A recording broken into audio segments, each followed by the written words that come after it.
Well, thank you for that very kind introduction, Kepa. And it's wonderful, actually, for me to be here and have the opportunity to talk with you all and to see your lovely university and city of Donostia and San Sebastian.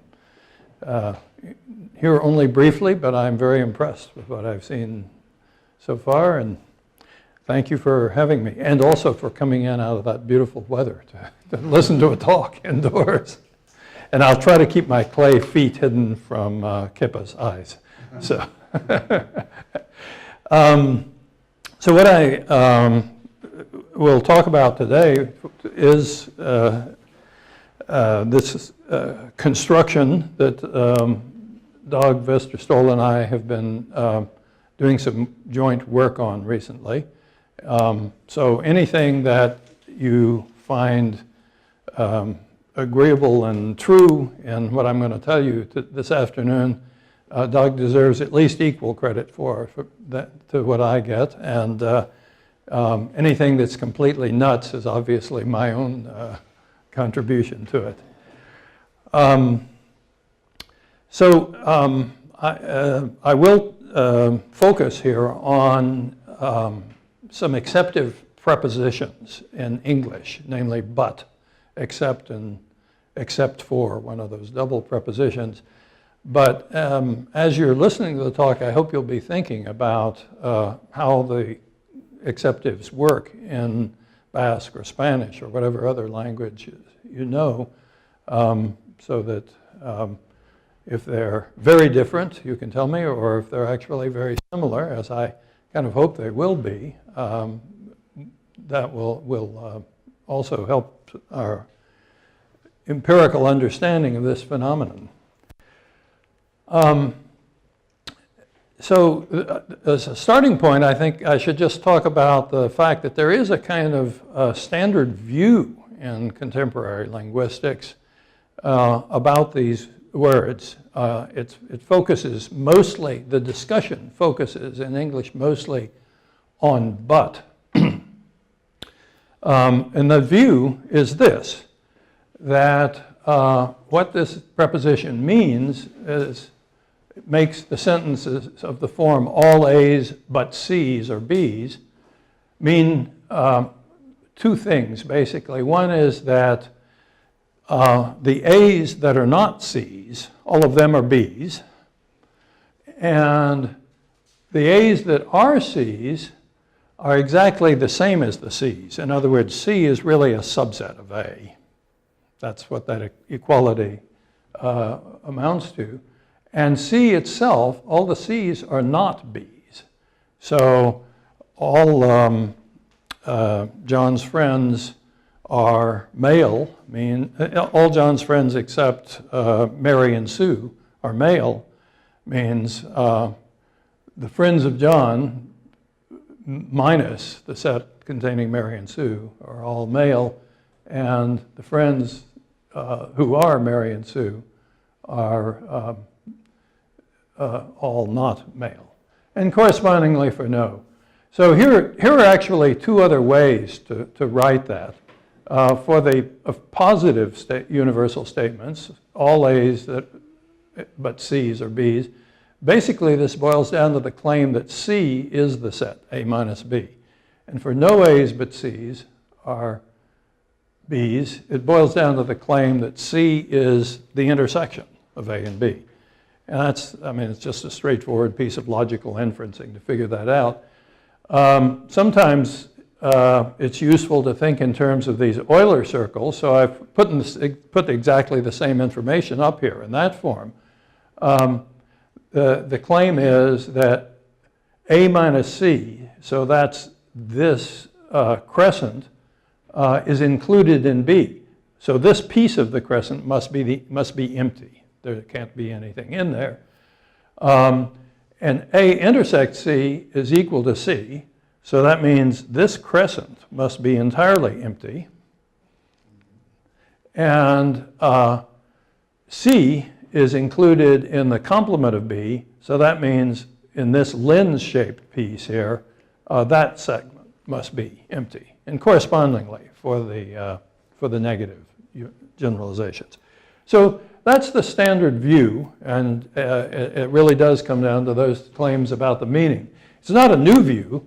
Actually, it has a venerable history. So Peter of Spain said something that sounds very like this about 700 or 800 years ago. An exceptive word, he was thinking not of but of Latin words like praeter or whatever, indicates a relationship of a part actually existing in a whole to its whole.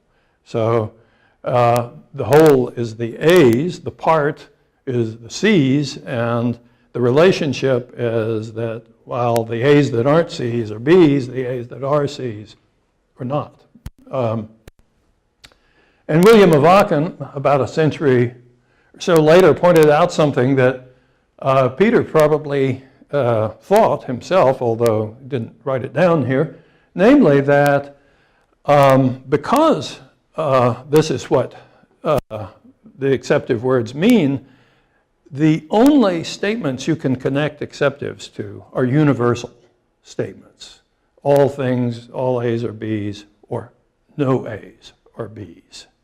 And if you try to connect it to another sort of proposition, like some A's are B's, some A's except B, some A's but C's or B's, just doesn't even sound like language. It's gibberish. It's ungrammatical. And indeed, in modern linguistics, there's claimed to be a proof that this meaning of but really does explain that generalization about exceptives. So back a couple of decades, actually, I guess I hate to say this now, it's a quarter of a century ago, a linguist named Kai von Fennell said, well, you know, Q1, let's think in general about quantifiers, not just all and no, but some. Q1 A's but C's are B's means the first part that we all agree, everybody seems to agree on, Q1 A's that are not C's are B's. But the rest of the story, according to von Fennell, is that if you take any collection, not just C, but any collection of things such that when you remove those from A, Q1 A's that are not among those things are B's, the result is that C has to be included in that set. So, and he had in mind a particular reason for trying to say that, namely, he thought that what the except does is it really is telling you, if I hadn't excluded those things that I'm accepting, the statement would have been false. Without taking away the C's, just plain QA's or B's wouldn't be true. And his argument then, for this being explanatory of the grammar, is that had two parts, that when Q1 is any non-universal quantifier, this formula is either a tautology or a contradiction, and that somehow then that anomaly just is grammaticized, so that the idea is that the language just kind of says, well, you can't use but with those other quantifiers because it wouldn't mean anything that would be worth saying. It's just, so that's, what I've just given you is pretty much the standard view in modern linguistics about what these exceptives mean. Now, there's a problem with that view. And one of them is that one of the problems, there are actually more than one problem, but here's one, that while you can mean exactly what that says that but means. So for example, maybe all 20th century art except surrealistic work was appreciated in the Third Reich, really does mean that surrealistic work is exactly the 20th century art that wasn't appreciated in the Third Reich. You don't have to mean that. You could also mean, so suppose somebody said all students but those on probation can enroll without pre-registering. Well, if that meant what this theory of but says it means, it should be contradictory to go on and add students on the probation for the first time can also enroll without pre-registering. But there is no contradiction. It's just, additional information. Or no one but citizens can vote in today's election. So if that meant that citizens are exactly the people who are allowed to vote in today's election, then it should be inconsistent to go on and say citizens who've not yet registered to vote can't vote either. And it's obviously not. So this theory that is very widely accepted in linguistics about what but means, just wrong about what but means.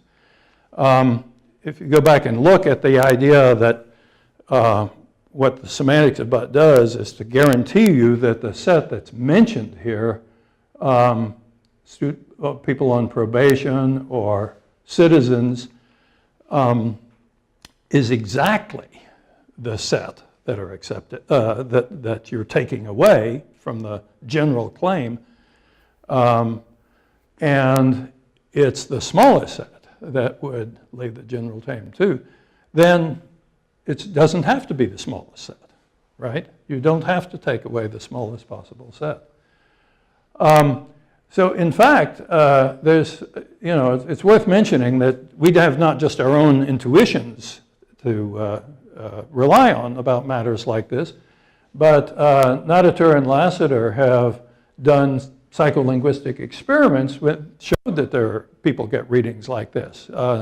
Nowadays, you don't even have to round up a bunch of undergraduates and bring them into the laboratory to sit in front of a tachistoscope and push buttons for you. You can use Amazon Mechanical Turk or other things like this to get people to judge sentences. You present them with a picture and a sentence, and you ask them whether the sentence describes that picture or not, and you get their responses, lots of them on a large scale, very quickly, and you do the statistics, and sure enough, they found that there seems to be an ambiguity. You can mean what this theory said it means about this being the smallest set that you could take away and still have a true universal statement, but you don't have to. You can also take away a larger set, and that people can still understand sentences that way. So that's one of the problems with this analysis of what it means. Let me actually mention now another one that may not seem like it's on the same level, but it's worth mentioning because I'll come back to it later on. And that is the fact that the idea that C has to be a subset of A, or in other words, that C minus A is empty. That's also just wrong. Say all the lecturer's students but freshmen hissed, some freshmen who weren't even his students hissed too. There's no contradiction there, right? The freshmen are not all freshmen are the lecturer's students, according to that claim. It's perfectly consistent to talk about ones who aren't. Similarly, no Bostonians but Deirdre's friends were at the party, but some of her New York friends were there too. Doesn't mean that all of Deirdre's friends are Bostonians by any stretch of the imagination. Even in universal true statements like this.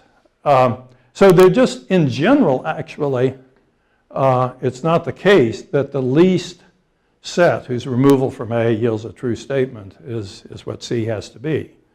And it's hard in some ways to understand how people could have thought that would have to be true, right?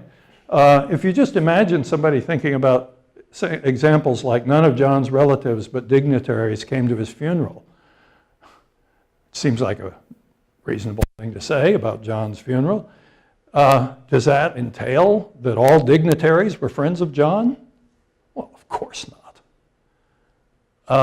So nobody in their right mind, if they thought of an example like that, would ever imagine that that had to be the case.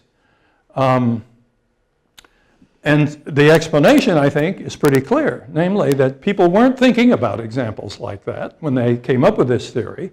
They were thinking mostly, if you look at the literature on this, something like 90% of the examples are cases where what comes after but is a proper name, or occasionally a conjunction of proper names. And when it's not, then it often is something that is just, by virtue of its meaning, a subset of the first thing, rather than something like relatives and dignitaries that could overlap in various ways, or not overlap at all.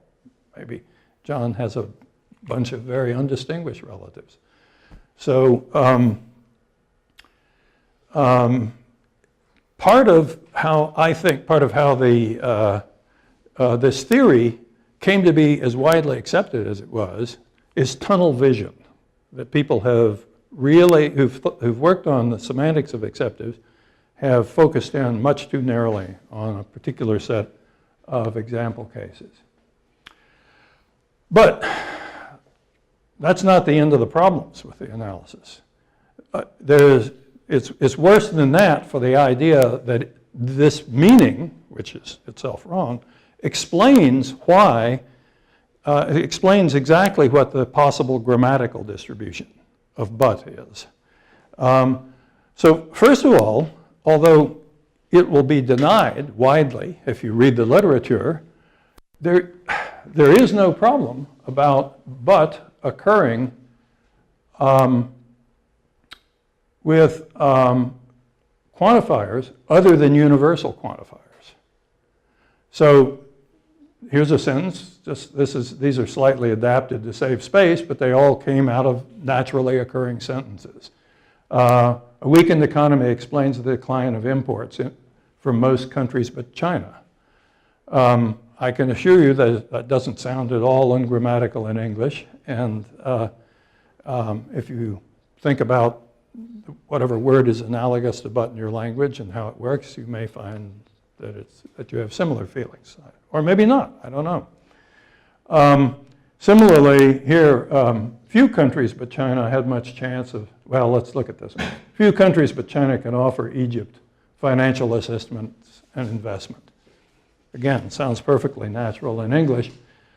And you don't have to just rely on your own tuition. You can go back and do what Nodater and Lassiter did and get a bunch of subjects in and see statistically what portion of the population actually accepts these things and finds them acceptable and how they interpret those sentences when they do encounter them. So the prediction that that meaning assures you that but can't occur with few and most counts against the meaning rather than for it, if that's really correct prediction from that meaning, because most and few do seem to occur.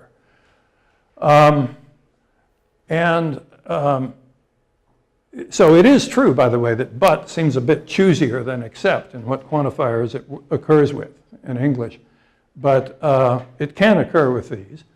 An equally problematic thing for that explanation is that there are universal quantifiers that mean a universal that cannot occur with but, right? They were trying to explain why exactly the all and no occurred.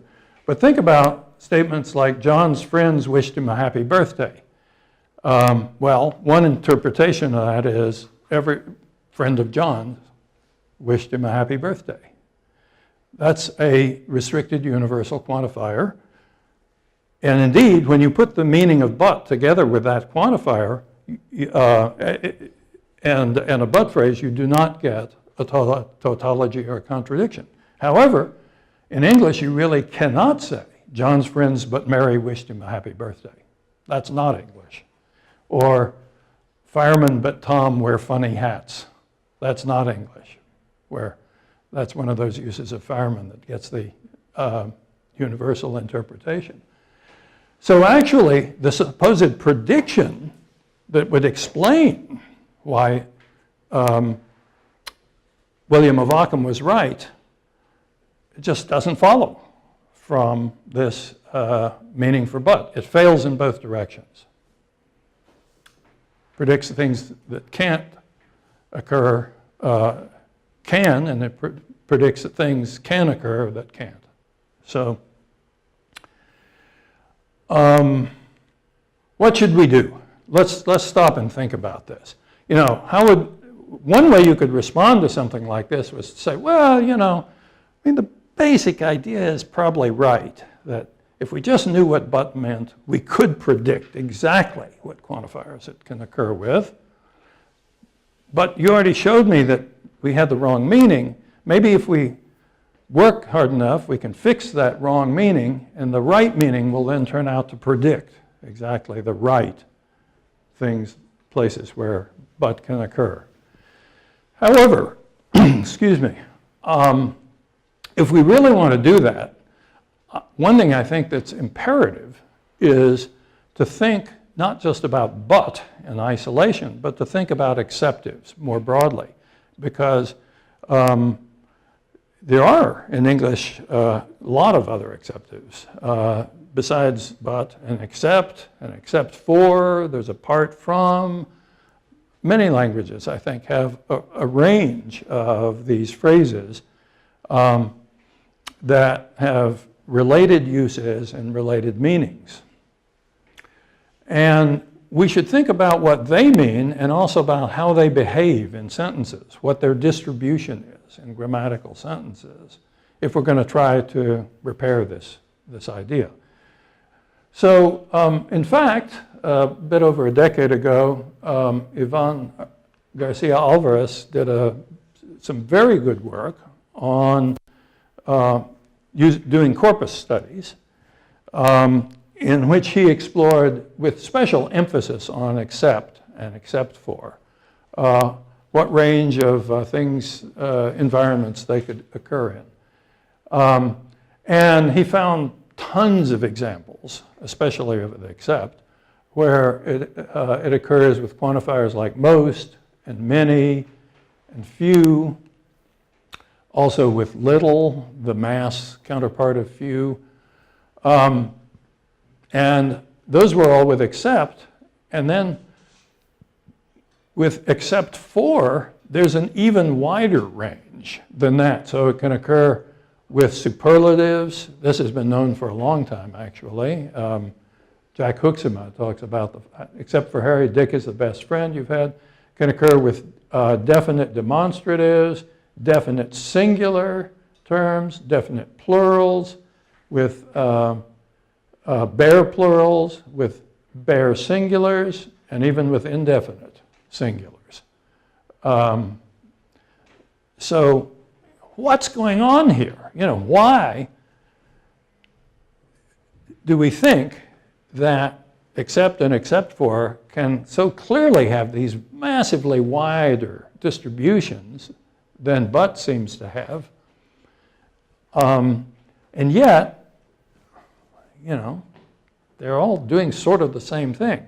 Maybe there's some subtle difference of meaning between these that if we just figure out what it is, will explain the differences in distributions. And in fact, von Fennell thought that. He talked about except for, and he said, well, except for really means thus and such. Unfortunately, he didn't actually give any evidence that it meant this thing that was slightly different than what he said but meant. But then he pointed out that in the cases, in the examples where both except for and but are acceptable, where they're both grammatical, intuitively they mean exactly the same thing. And then he waved his pragmatic hands and said, you know, the linguistic meaning is different, but the pragmatics actually makes them mean the same thing. So that's a cautionary note. I mean, if they seem to really mean the same thing, maybe they actually do really mean the same thing. And if that's the case, then there's something even more serious to worry about here. For future reference, I'll mention something that Garcia Alvarez deserves credit for. He pointed out, he noticed that if you really want to understand these words like except and except for, one of the key things is to recognize that these exception phrases they introduce are sanctioned by statements that express generalizations. So, I mean, that seems intuitively quite natural, you know, but that's not the way that people like von Fennell were necessarily thinking about these words. And so that's something I want to come back to. How am I doing on time? Oh, God. So where do we want to go? What's a good, how should we try to proceed if we're trying to unravel this mess about the meaning of but? Well, I think there are a few things we need to keep in mind for guidance. One is, so I'm just going to assert this, but you'll want to think about it yourself for whatever acceptive terms you're comfortable rendering judgments about. One of the things is that it seems, as we've looked, that when any two of these terms are grammatically interchangeable in a sentence, you have a sentence with one of them, you could just change it, replace it with the other one, the two sentences mean the same thing, before the replacement and afterwards. There are cases where you have one of those terms in a sentence, and you try to replace it by a different one, and the result is not grammatical. But when that happens, if you think about the one that is grammatical, that word seems to mean the same thing in this sentence that it does in the sentences where it can be replaced by the other word. So you put those two facts together, and it's very hard to see how you have any evidence that there's a difference in the meaning between the exceptive words. And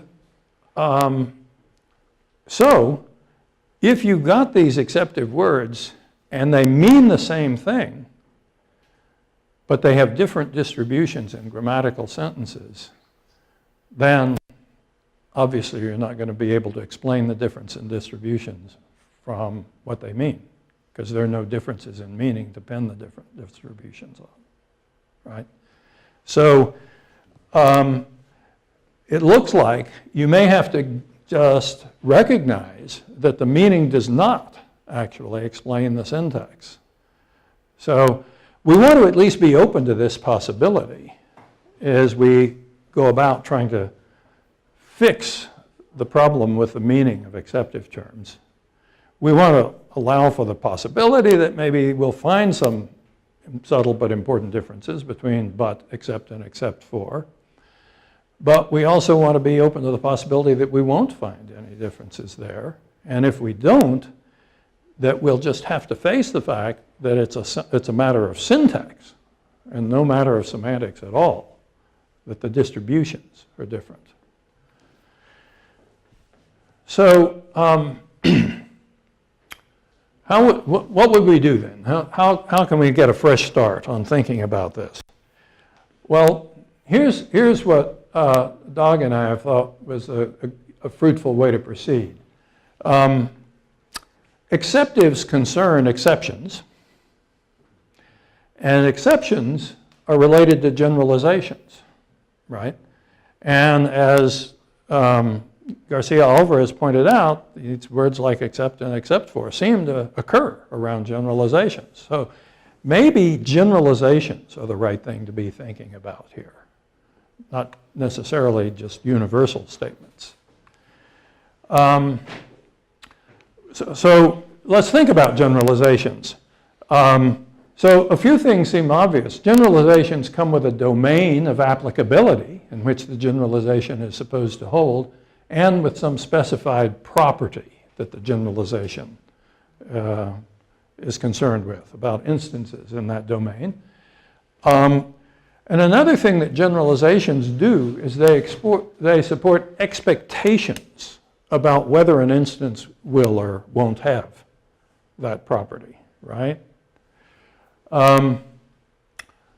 So instances that are in the domain of applicability and are as expected, those are regular instances, regular cases of the generalization.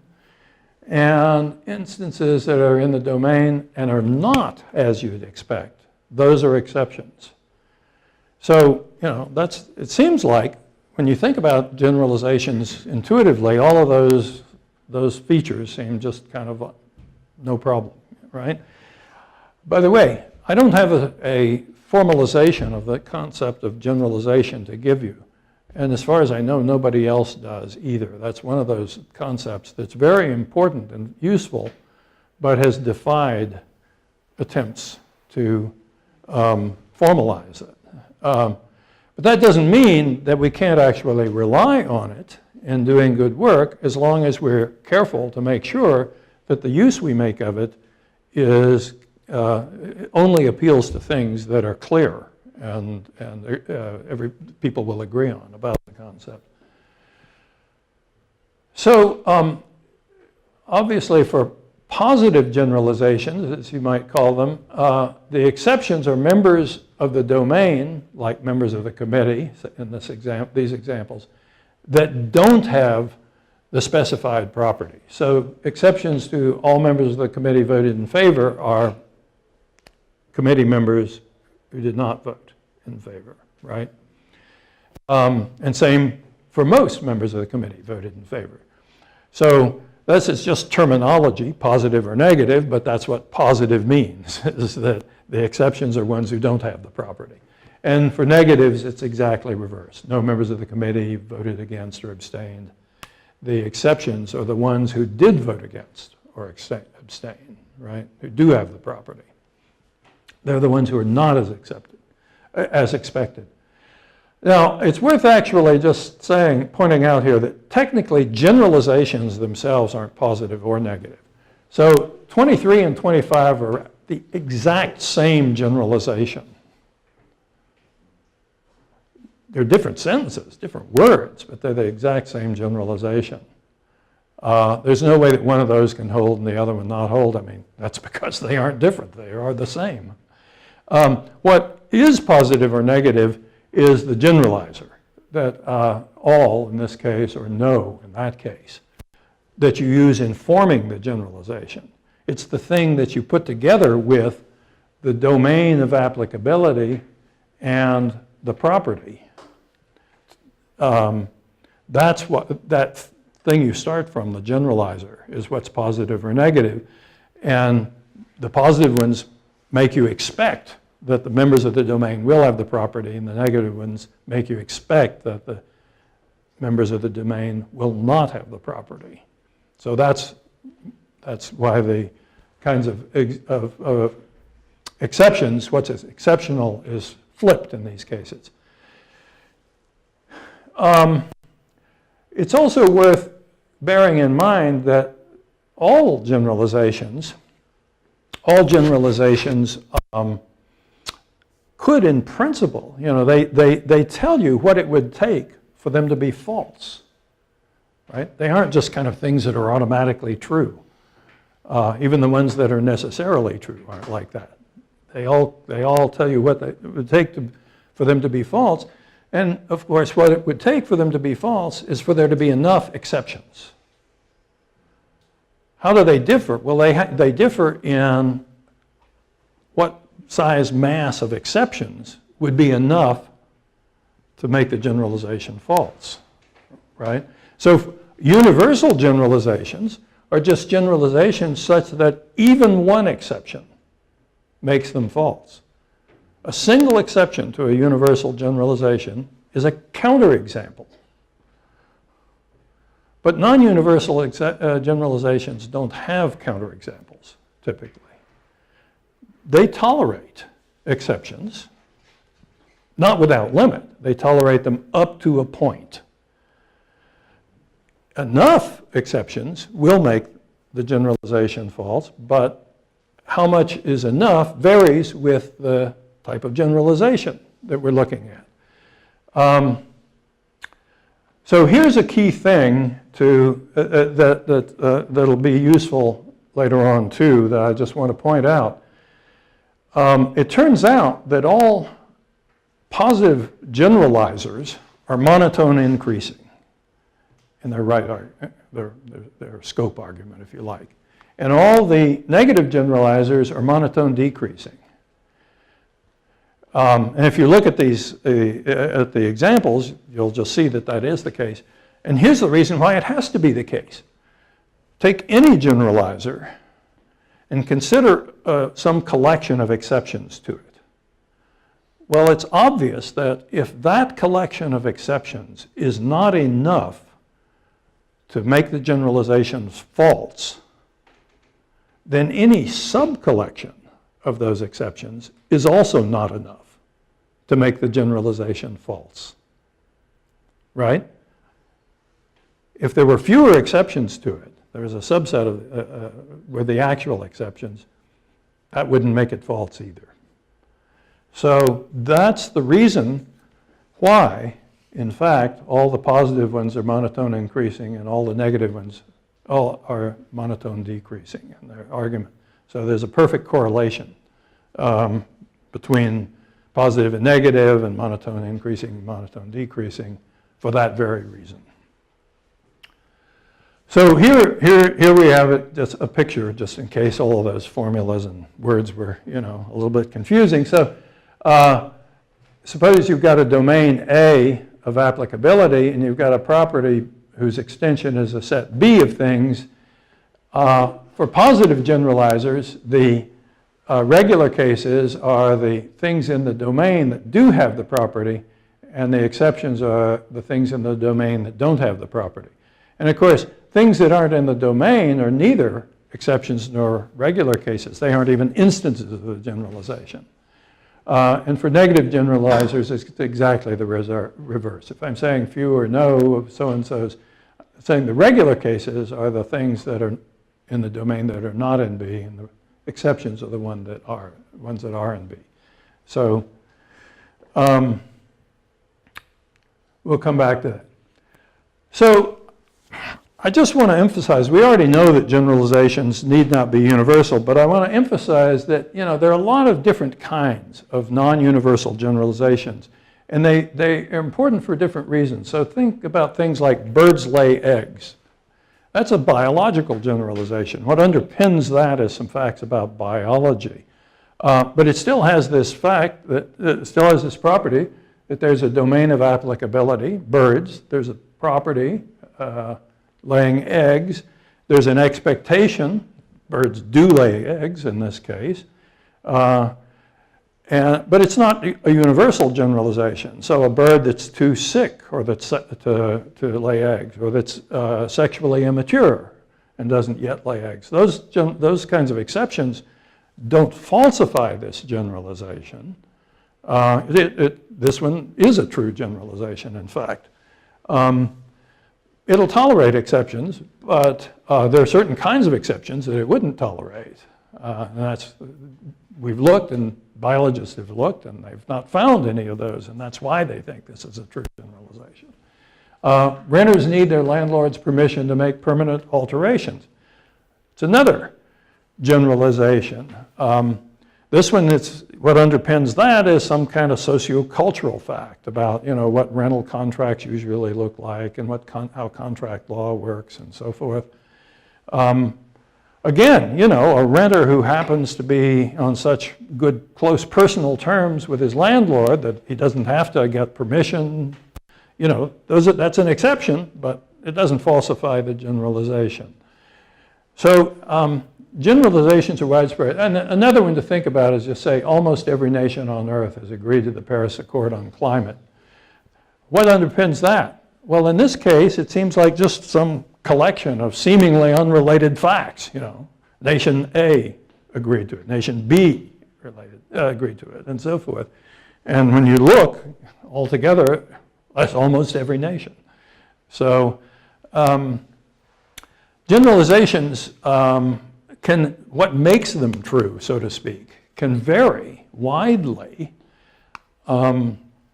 But the non-universal ones all have this feature that exceptions are not counterexamples.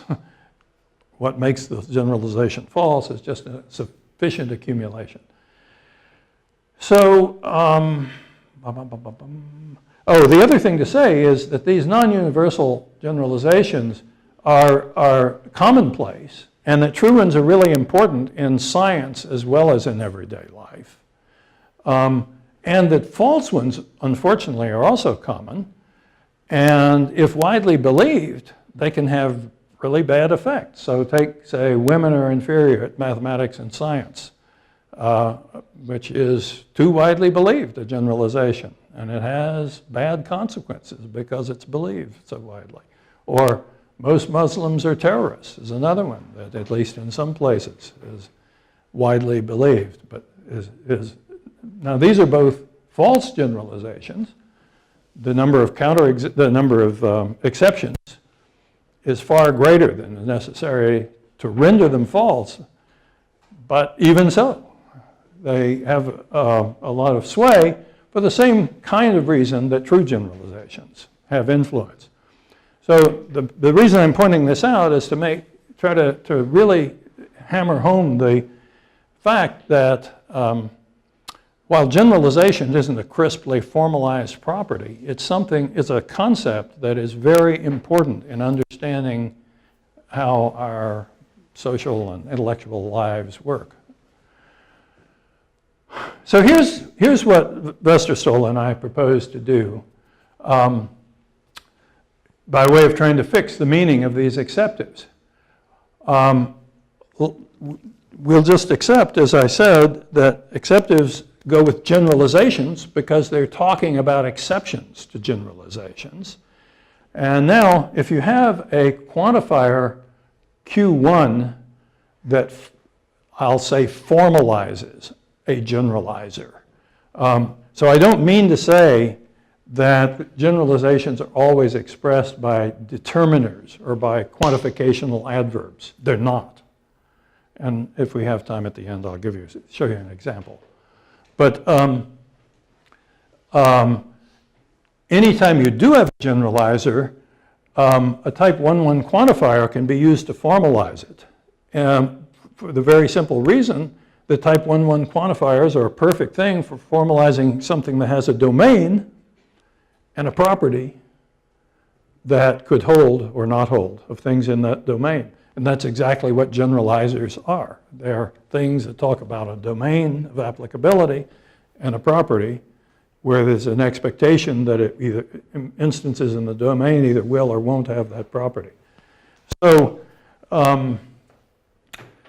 so if you have one of those quantifiers, it's formalizing a generalizer. The exceptive really changes, it just modifies the generalizer when you give it two things. You give it not just the set C that we talked about, but you give it also a second quantifier, Q2, and I'll come back to that in a second here. It modifies this so that you get a generality claim. This is what everybody widely agrees on, that the claim is that Q1 things in the domain that are not C's have the property B, whatever that property was. Here's where the analysis differs. They also make an exception claim, namely that Q2 things in the domain that are C's are exceptions. Well, it seems pretty simple. Let's look at an example. So here's a positive generalizer, most. Here's a non-universal generalization with it. Most beachgoers except a few sunbathers went into the water. So the beachgoers are the domain. The sunbathers are the set C, and a few is the Q2 for the exception. And went into the water is the property B. So the generality claim is just most beachgoers that were not sunbathers went into the water. Yeah. And the exception claim is that a few beachgoers that were sunbathers did not go into the water. Well, I think that's what that sentence means. Or with a negative one here, few beachgoers except 2 surfers went into the water. So few beachgoers that were not surfers went into the water. Yeah, I think so. And 2 beachgoers who were surfers went into the water. Because that's what it is to be an exception for the negative generalizers. And again, I think that's what that means. So we've looked at a lot of examples, and this very simple analysis actually gets right the truth conditions for all the exceptive sentences that we've looked at with but, except, and except for. And as you see, I mean, it is very simple, and I hope it's also very intuitive. I mean, notice that you don't necessarily, after but or except, have just a set expression. You have a whole noun phrase there in the language. So often there'll be a determiner as well as a noun. And so you can have these kinds of quantified exceptives. And actually, Moltmann, back in the 90s, excuse me, came up with a proposal for how to try to interpret those, which for universal generalizations gives, much of the time, not always, but much of the time gives essentially the same result that our analysis gives for them. But it's not as general, so it doesn't always give the results even for the universal case, and it doesn't ever give the results for non-universal generalizations, because she too is trying to explain why exceptives only occur with universals, which is something that doesn't seem to need to be explained. So here again is that picture that we had before, just augmented with the set C that the exceptive brings in. And the generality condition just talks about this crescent here in terms of whatever the generalizer is. That's what everybody agrees. And the exception claim just talks about this lens-shaped area here. And it says the lens-shaped area contains Q2 exceptions. So the exceptions are here for the positive generalizers. They're here for the negative generalizers, but there's no change in meaning of but. It just says there are Q2 exceptions in there. So when you want to go apply this meaning to sentences, how does it actually work? Well, in the case of sentences like these, where you've got an explicit determiner in the exception phrase, exception noun phrase, it's easy to figure out what C and Q2 and C are. In fact, it's usually not a problem to figure out what C is. But what about Q2? Well, it turns out that sometimes for things like bare plurals in particular, definite plurals, possessive exception NPs, there is actually a quantifier, but the quantifier is implicit, not explicit, in that noun phrase. So for example, when you say firemen wear funny hats, you're implicitly talking about all firemen. But if you say firemen are available, you're implicitly talking about some firemen, not saying that they're all available. Right? Or if I say the windows are closed, but it's cold, implicitly, I'm wondering why with all the windows closed, it's cold. But if I say the windows are open and it's raining, I'm not going to get worried only if all the windows are open. If some windows are open, I'm going to say something like that and scurry around to close the open ones. So the implicit quantifier, even with these definite plurals, while often universal, cannot be existential. Similarly with possessives, if I say Harry's exam results are excellent, I wouldn't say that if he had some really bad marks. Talking about all his exam results. But when I say when Mary's dogs run away, the neighbors bring them back, I probably don't mean the neighbors wait until all of her dogs have escaped before they bother to bring them back. I probably mean, when Even some of Mary's dogs run away. The neighbors bring them back. So you have these ambiguities, and listeners just have to pragmatically resolve the ambiguity in these cases. And if those same noun phrases occur as the exceptive phrase, listeners also have to pragmatically resolve the ambiguity. So that's what was going on earlier when we found that there was that problem about the von Fennell's meaning of but. It doesn't always mean all C's, even for just plain old bare plurals.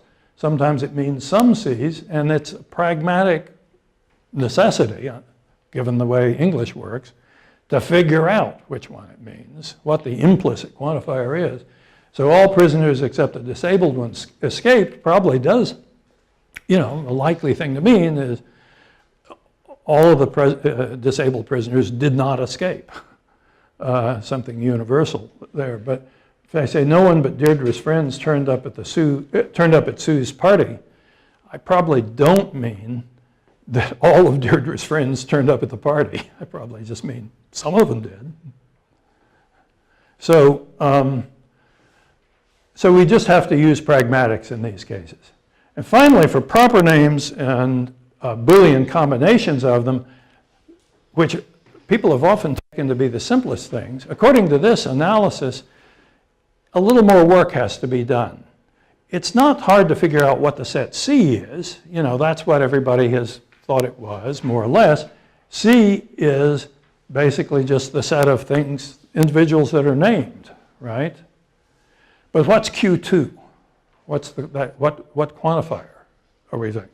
Well, that is a little bit more complicated, and seeing why it needs to be, it's enlightening to think about examples which are never discussed in the literature, like no realtor but Alice and either Bob or Carol spoke to David.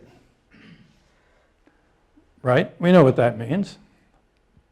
First of all, it does mean that Alice, Bob, and Carol are realtors. And that's actually why people wanted that set C to be a subset of A. It's only the proper names, where you have to do something about that. But doesn't mean that Alice, Bob, and Carol all spoke to David, that they're all exceptions, does it? It means Alice is an exception, and either Bob or Carol is also an exception.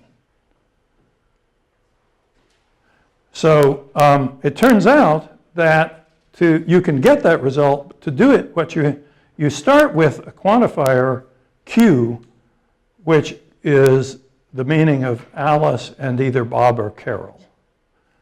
And it doesn't have to be a Boolean combination. If you just started with Alice, you could start with that quantifier too. You need to decompose it, that type 1 quantifier, into a type 1-1 quantifier. And here's the decomposition. When it applies to any two arguments, it requires that the first argument be exactly that set C that you had. If it's anything else, the quantification just yields false. And the first argument has to be that, and then what you do is you take that first argument, you intersect it with a second argument, and you apply the type 1 quantifier Q to it. So remember in the analysis of exceptives, what these arguments are going to be. D is going to be the intersection of A with C.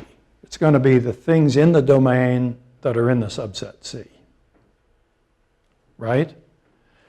So the requirement that A intersect equals C is the requirement that C is a subset of A. So as soon as we've got C to be Alice, Bob, and Carol, we've got that all of them are realtors. And what about D?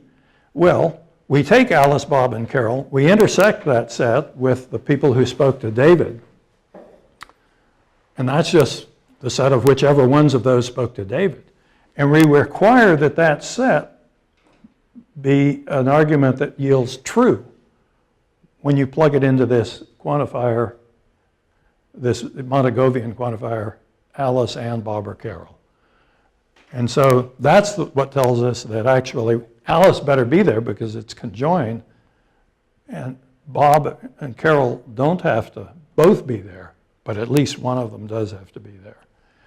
So this is the piece this is the only piece in applying it that's slightly more complicated. But it's slightly more complicated for a good reason, namely that this analysis is general. It applies regardless of what kind of noun phrase follows but or except for. Where Fennell actually argued that you can't have any noun phrase there that doesn't basically denote a set. We know that's false from examples that we've looked at here, like a few sunbathers. And so you want to strive for generality and be able to handle cases that have quantified ones, and that's what makes the cases where there is no either explicit or implicit quantifier a little more complicated, the ones with proper names. So here's the problems this analysis solves. Doesn't require C to include only exceptions, as we saw.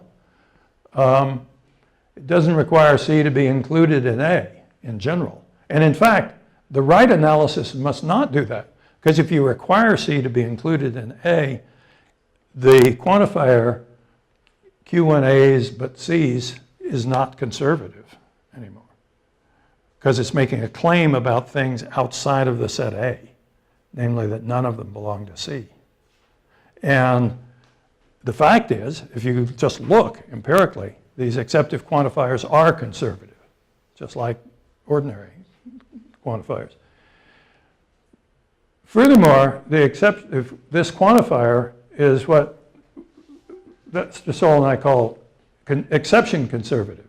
That is, this is equivalent to saying that after the but, if you just say A's that are C's instead of saying C's, there's no change of meaning. That's what exception conservativity is. And this analysis predicts exactly that. I mean, it just follows from the definition of but and except. And it also, by the way, another problem it solves is that it doesn't use the supposed falsity of the original generalization to explain why the exceptive entails that there are exceptions. What entails that there are exceptions is the exception claim on this analysis.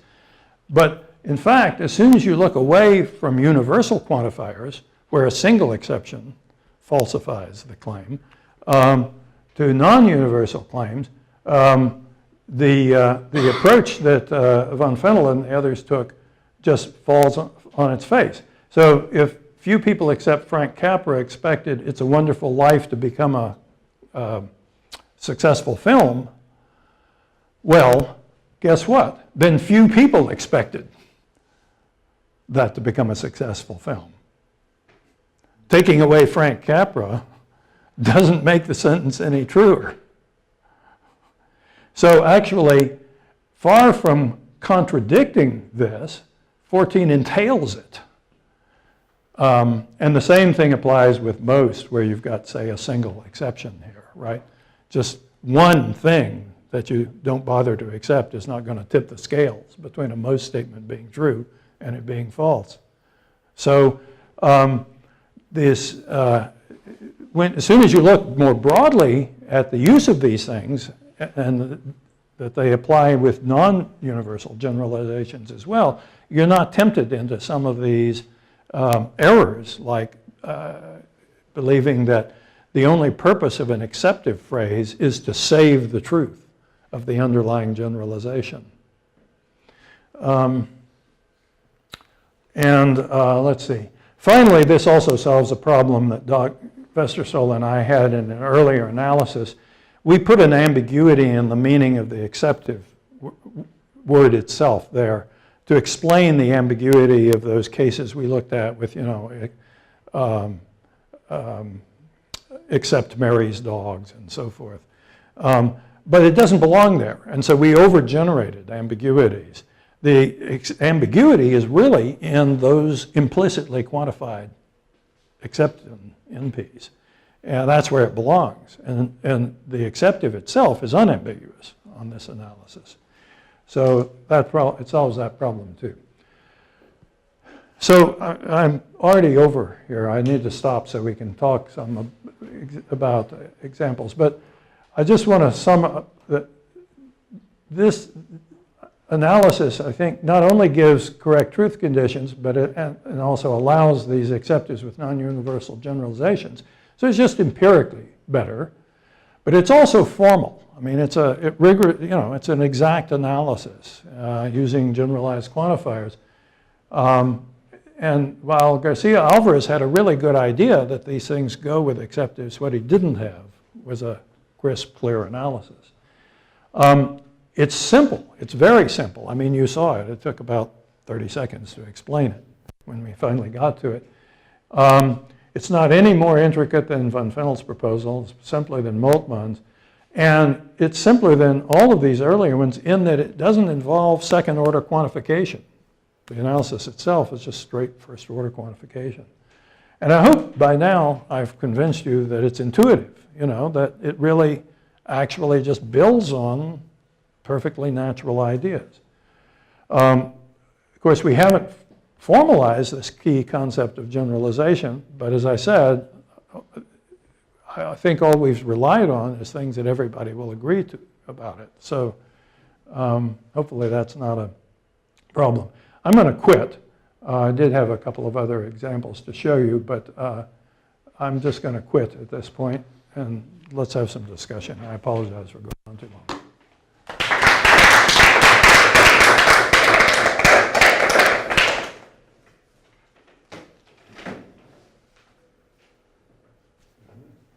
Hi. Maybe I have a concern or something like this, but maybe it's because I'm not a native English speaker. But when you have a non-universal quantifier, and for example, the one like a few beachgoers except two surfers, those kind of examples, I have. The thing is that if I understand that if you take out the two surfers, maybe it's not a few. It's more than a few. And maybe I'm understanding that wrong. So let's go back to that example. What we're saying you take out is not just the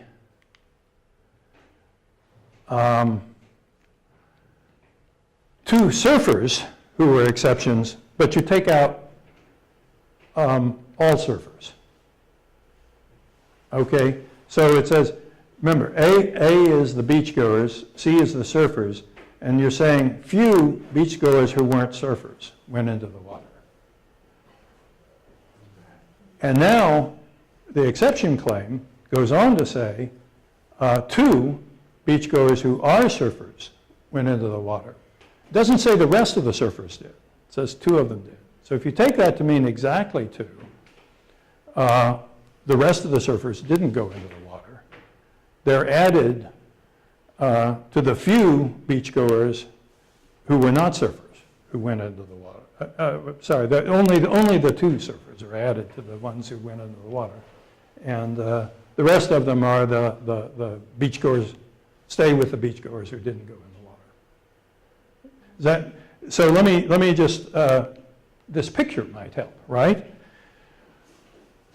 It's a negative generalizer, few. So here's where they are. These are the beachgoers. These are the surfers. These are the people who went into the water. So few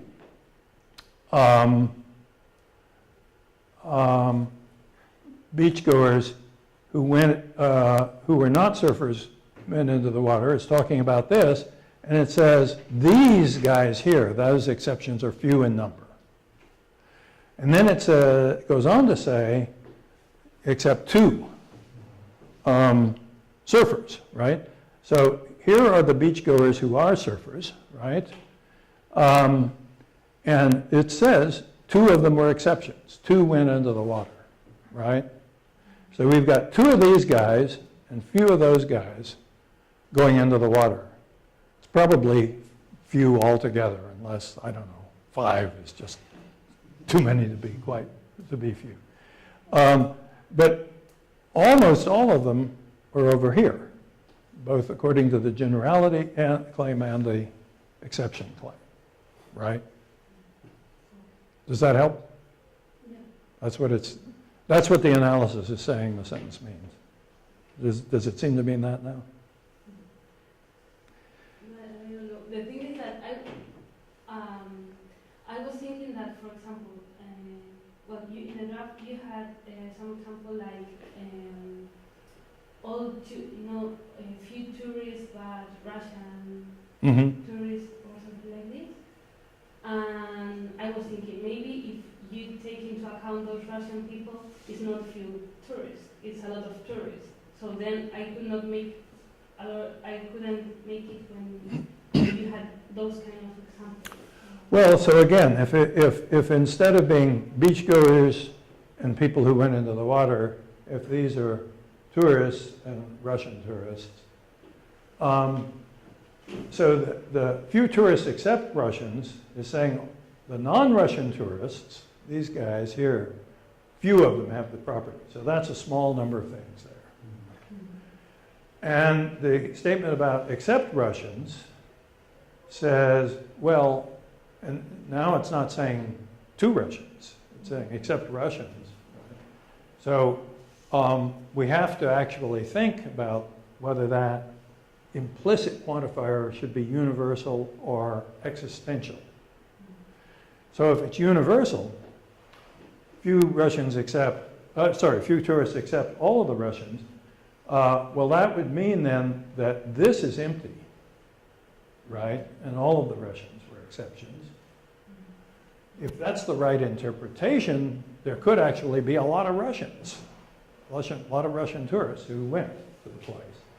On the other hand, if it's the existential interpretation, few Russians except, few tourists except Russians did whatever it was. Now the existential interpretation would just say there's at least one of these exceptions. But it allows the possibility that most of the Russian tourists were regular cases. Doesn't make any claim about how small or big this is with the existential interpretation. So I forget which way we said that one was interpreted. I think we said it had the existential interpretation. And if that's what we said, then I can't judge it off the top of my head right now. But if that's what we said, then you might actually end up with not very many exceptions at all. Most of the Russians being regular cases. By the way, the fact that I can't judge it right now just off the top of my head is a perfect illustration of why the kind of experiments that Nadatur and Lassiter were doing are so important. Because, you know, when I sit in my armchair and I think about an example, I can either become convinced that it's got to have this one interpretation and I can't get anything else into my mind, can't get that interpretation out of my mind. But if you showed me the sentence in the right context with a different interpretation, I would say, of course, this other one is possible. So what you do when you canvass a large number of people and you hit them with these examples is you get people who are varying in which one comes to mind first. And that's really good because then you find out if there's really only one interpretation or if you're getting a mix of multiple possible interpretations. So, any other questions? I beat you into submission. That wasn't my intention. Well, let's almost follow up. I have a doubt with the positive generalization. In the case of the most beachgoers. Okay. Except a few sunbathers. Yeah, went into the water. Mm-hmm. So that implies, or is part of the conditions that those are all beachgoers. So no other beachgoers except sunbathers. And this, yeah. Well, so no. Again, let's. No, not say sunbathers. I mean, with a few sunbathers and that went into into the water, and plus most beachgoers. Well, let's look at the picture again, if that helps. Then they, like, I found this, well, this is maybe because I thought that, I'm not native speaker, but it sounded weird to me, like, most countries like China. So it's like, in which conditions would someone say that? When Most countries except China. With China, we have all the nations. So let me back up and say something more general that's triggered by your question, and then come back to the specifics of the question. If that. So the more general thing is this. It's actually an old idea. I mean, it wasn't original with von Fennell, that the purpose of the exceptive is to save the truth of a statement that would otherwise be false. Now, as I argued, that first of all, that isn't always the case, but secondly, it's not necessarily the purpose of an except. With a universal generalization, if you don't take away the exceptions, it will be false. But with these less than universal generalizations, they tolerate exceptions. So you don't have to take the exceptions away for it to be true. So what is the purpose of an exceptive phrase in general, not just with a universal? Well, many purposes are possible. One might be to save the truth. It might be that even the non-universal generalization would have such a mass of exceptions that if you didn't take them out, it would not be true. But it doesn't have to be that. It's also possible that you just want to focus attention on certain things. So most dishwashers, except low-end models, have a water-saving feature. Why focus on the low-end models there? Well, one perfectly good reason would be just to emphasize or to draw attention to the prevalence of dishwashers that lack a water-saving feature among the low-end models, right? So I'm not saying that there aren't any high-end models that lack a water-saving feature. Of course not. Most tolerates those exceptions. But so why did I pick out the particular exceptions I did? Well, I just wanted to focus you on something, that there's a particularly interesting regularity that low-end, being a lower-end dishwasher, tends to sort of correlate with not having a water-saving feature. So a lot of exceptives actually function exactly that way. When I say few people except Frank Capra expected the movie to be a success, I'm not saying there was nobody else than Frank Capra who expected it to be a success. I'm not saying he's the only exception. But I am drawing attention to it for some reason. In this case, it's because he's the director. I mean, I want to show that he had faith in his own movie. This is just a feature about the use of exceptives that I think is not appreciated adequately in the literature on them, because the literature focuses only or almost exclusively on this saving the truth notion. So really, so that's why, Doug and I tend to talk not about carving out exceptions, but about highlighting a set which will contain some exceptions. It needn't contain all of the exceptions to the generalization. It needn't contain only exceptions to the generalization. But it's worth highlighting for some reason, and what that reason is can vary from case to case. So in the case of most beachgoers, except a few sunbathers went into the water, well, a plausible reason there is you're trying to explain why these few did go into the water. Did not go into the water. Did not go into the water. They're the exceptions in this case. It's a positive generalization. It was a great day. The water was nice. There weren't any jellyfish around.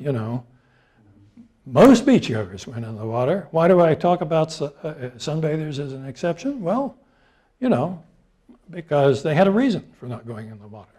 They wanted to sunbathe. So what it says, being a positive generalizer is there are more of these guys, non-sunbathing beachgoers who did go into the water, than there are of those guys. But among the sunbathing beachgoers, there are a few here. That's what it says, we claim. Does that seem plausible? Yeah.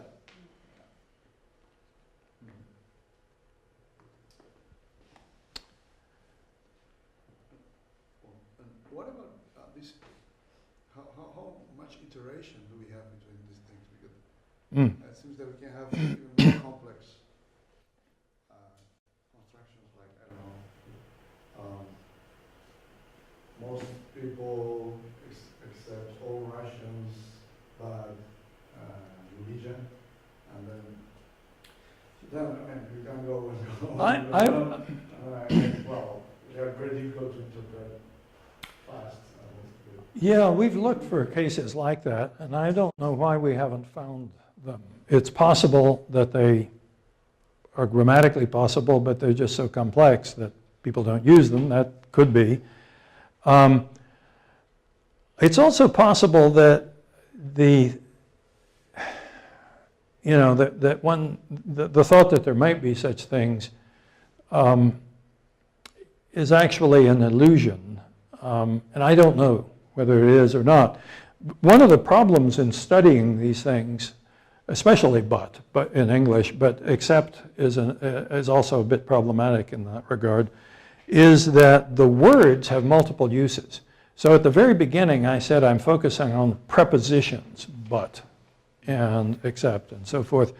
And I said that with deliberately, because the preposition but is the exceptive but.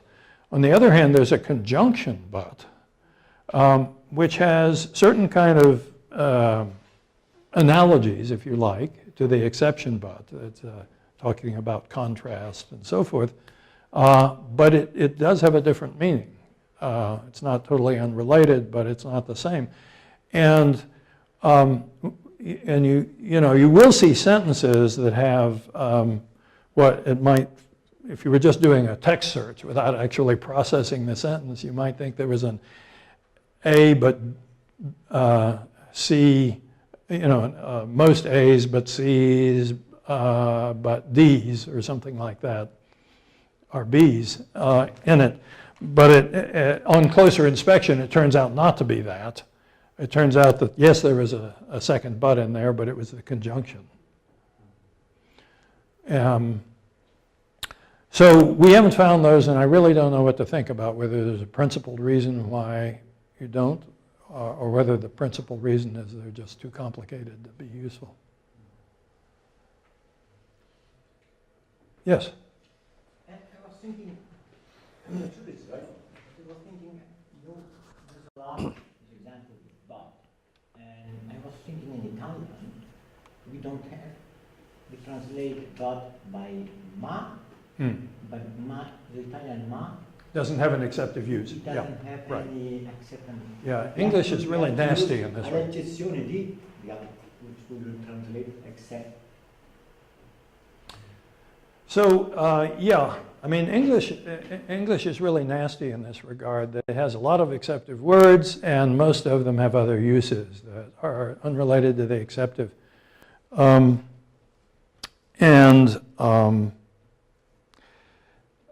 The reason I focus so much in this talk on but is because I think it's clearer if you use except. But when I give the talk and I use except, all the true believers say, oh yeah, but and except mean different things, and they have different privileges of occurrence, and so, what you say is sort of interesting, but I'm going to keep doing what I'm doing. Most of the literature, as I say, or maybe I didn't say, but most of the literature today in linguistics takes it as a given that but means what we started with, which I hope I've convinced you it doesn't mean. And that the only remaining problem is to figure out what the grammar of but is.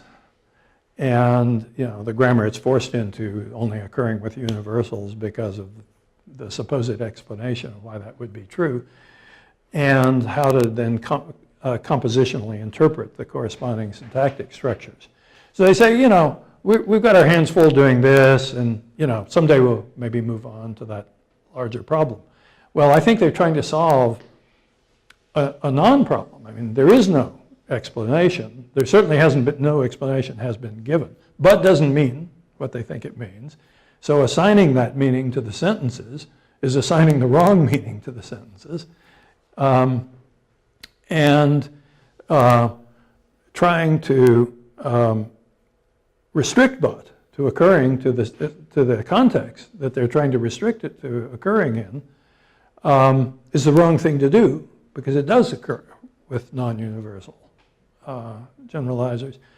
So the reason I spent so much time today talking about but is experience with audiences like that, where if you don't actually show them pretty energetically that but really doesn't behave the way they think it does, you don't get any traction. But I agree that in a lot of ways, except is clearer. It does have a wider distribution than but, which is nice because it gives you more examples to think about. Although you can always find examples with but for the particular things you want to illustrate with except.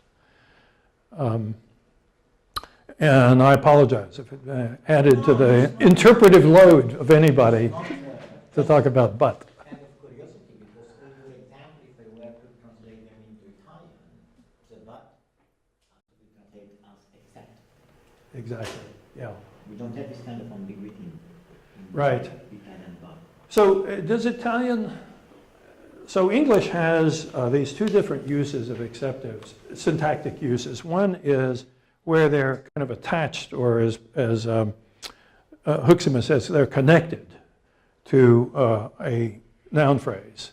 Not necessarily immediately connected. They can be extraposed in the same way that relative clauses can be extraposed to the end of a sentence.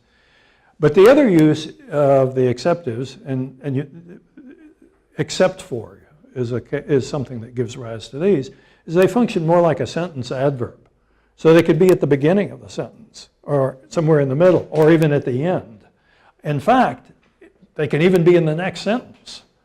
And it's not just an afterthought. It's just, you know, it's a use of a sentence adverb in a way that grammatically divides the thing into two separate sentences. So does it, the Italian have both of these uses, or is there a different expression for the Exception, I think, yes. Yeah. Well, I hope one of the things this talk will do is to get each of you thinking about how the exceptives work in whatever is your native language, because we'd really like to see whether there's something drastically and interestingly different going on in some of these languages, or whether, in fact, this analysis carries over reasonably well despite syntactic differences. So, yes? Thank you for the talk. I was thinking, and maybe it doesn't, it's not right, but I was thinking when someone tells you something like, take the balloons except the blue ones. Mm-hmm. I was thinking, well, that's a command.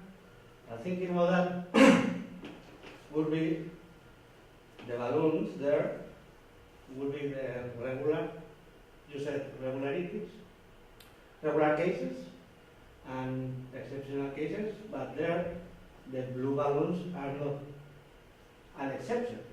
Are just another, they don't have, I don't know how to. Very good question. So let me, yeah. So I've talked only about statements, only about declarative sentences today. So what about things like questions, or what about things like imperatives, which is your example?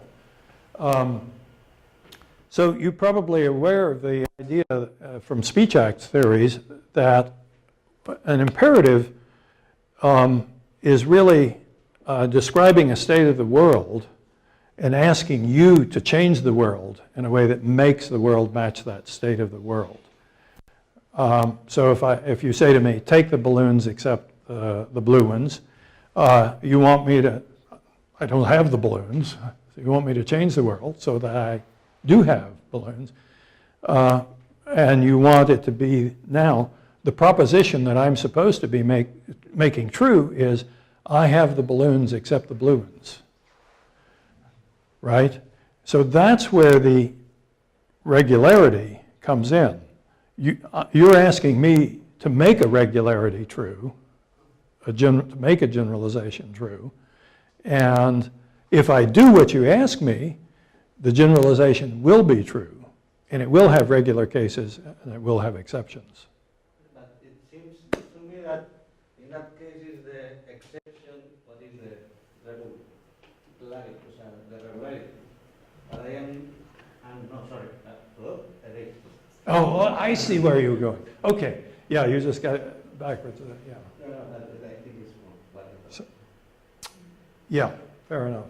So it is, by the way, it's really worth thinking about questions and imperatives in these cases. Sometimes people have claimed that the thing that we call the exception claim is really just kind of a presupposition, or maybe even just a conversational implicature. And so we tried to argue that actually it's a part of the truth conditions, but it might also, so it's not a conversational implicature, but it might also be a presupposition, and we don't have arguments about whether it is or is not. So these other sentence categories are well worth thinking about in connection with this. Yes? What about if the exception is for making the acceptable the first property? Something like it's a good film, but its end is horrible, or something like that. So that is, that sentence that you just said is a use of but as a conjunction rather than a preposition. It's a good film, but it has a horrible ending. And so that's an illustration of a case where it's a, so to speak, a different but. The meaning of that but is not unconnected to the meaning of the exceptive preposition but.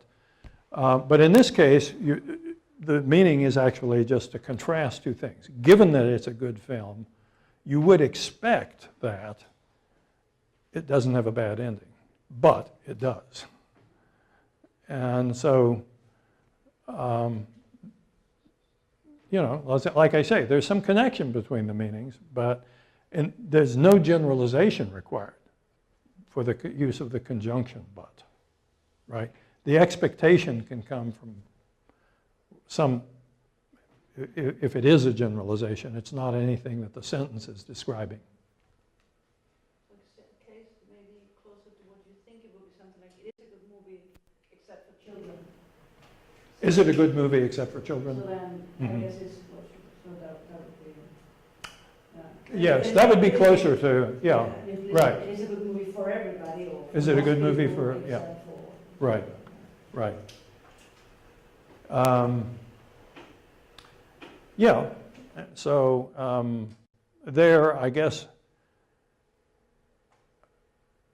what I would want to say is that, so that is a use of the exceptive. And what I want to say is that, first of all, there is this ambiguity because of the bare plural there. I mean, except for all children, or except for some children. And I'm trying to think whether it's really necessary or not to trade on the fact that good is itself a relative adjective, right? So good for somebody. Am I really asking who is the movie good for? Or am I really just talking about the movie and its quality? And whether it's still acceptable for children. I'd need to think that one through a little more carefully before I'd want to actually stake out a claim about just exactly what the question means. I guess But Good for, you would have an implicit good for most people, good for an implicit. if I didn't bother to mention, yes, in general, I would, that would be the likely. Good, you don't get that. Yes. Right. So, yeah, thanks for the question. We'll have to think through cases. Yes? Brief one. So you told that some bands have taken uses like when it works like and. Mhm. So you told us that but can have a truth-bearing silver role or something, and maybe as a highlighter. So in those cases, it would work exactly the same. Yeah, there's no difference in meaning. There's only the one meaning. So the meaning offers you two possibilities. One possibility is to carve out a sufficient number of exceptions that that the generalization is true here, even though it would not be true of all of A. So you can use it that way to save the truth, but you don't have to, except for universal generalizations where one exception is too many. Then the other thing that this same meaning offers you is the possibility of drawing attention to these exceptions. So not drawing attention to these, drawing attention to these, right? By mentioning that there are those exceptions. So that's why I said there are, multiple uses you can put this meaning to, but it is exactly the same meaning.